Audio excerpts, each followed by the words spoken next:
while I throw the gloves on. I'm embarrassed to do this in front of you. You're wearing shorts out here. We're laughing with your brother. By the way, he told us your name was Charles in the neighborhood. He told everybody your name was Charlie. I didn't think Travis was a cool enough name, so I told everybody Charles. Okay. My mom found out about that at the block party, but okay. Yeah, you already know. Well, I'm proud of Travis now. Shout out to Mama Kelce. As you should be. Yet another playoff performance where you just seem to be able to dial it up on call. And I don't know you're rolling your eyes at me, but man, like this time of year is your time of year.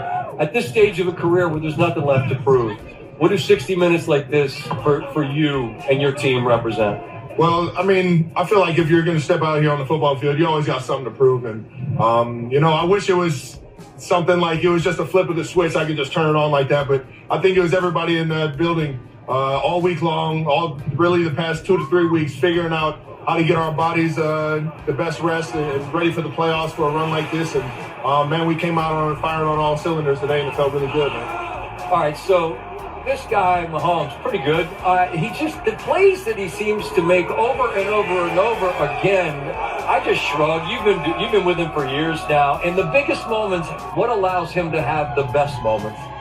Man, I'll tell you what, man, he puts in so much work, man, from the mental aspect throughout the week. Mm-hmm. And then on top of that, while we're out on the field, he makes sure he gets all the throws. And I try and match that energy for him and try and be there for him at all the time because it's Patrick Mahomes, man. Anything can happen at any point in time.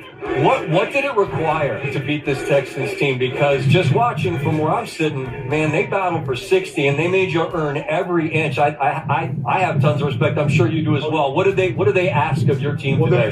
They're extremely tough individuals, and when they play together like that, it can be really hard to beat. And I think that has a lot to do with their head coach and just how that trickles down with the leadership and the mentality. Right. They got a great quarterback, man. I think CJ is going to be unbelievable throughout the rest of his career and really take the bull by the horns. But I think tonight, man, Arrowhead was rocking so much that we just had a little bit more energy, baby. Yeah, the Kingdom. We talked about when we visited with you earlier this year on a trip out here. I mean, we've been here now 3 times, and now it's the middle of January. It's freezing cold, and there's only 120 more minutes of football left for anybody. And so now we can narrow this down, right? When we're talking early in the season, that's way down the road. But, like, they're chanting three-peat.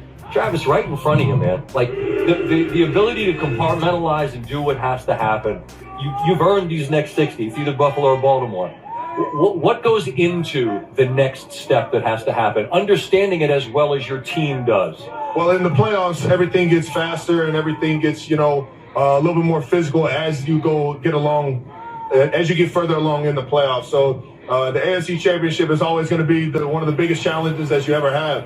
And looking at who the opponents would be, those are 2 of the best teams in the National Football League for sure. And they got a lot of talent all across the board, but especially at that quarterback position. So anything can happen, and how you get ready for it is you don't look ahead. You focus on what you can do throughout the week to get your body ready, get mentally ready, and get ready to go out there and just play your tail off for the guy next to you.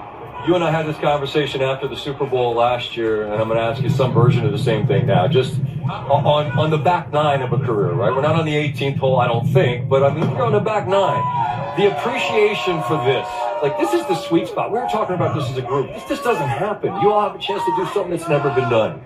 How do you remind yourself to remain in this moment right now and appreciate what this is that you all are doing, because it potentially has never been done before? I think we're fortunate that we got a lot of great character guys in the building. I think Brett Beach, Clark Hunt, Coach Reed has done an unbelievable job of bringing in the right people with the right mentality to not get too complacent. And on top of that, as the years have gone on, we only got here by focusing on the task at hand.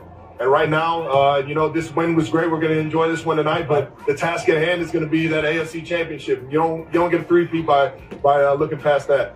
I know that you sat with Boomer and you looked at the numbers, and I mean, you realize you only trail Jerry Rice in terms of yards receiving and touchdowns in the postseason. I mean, like the kid and back in the Heights, it's a crazy feeling, man.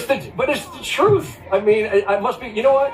You should talk about that with your brother on your podcast. I don't want to milk all this good content. Your brother would get after me if I don't do that. Hey, I appreciate you taking the time to visit. You're the best, big guy. Shout out to Jerry too, man. Travis Kelce, his best performance of the season when they needed it most. It's what he does. It's what they do. And the Chiefs move on 23-14. They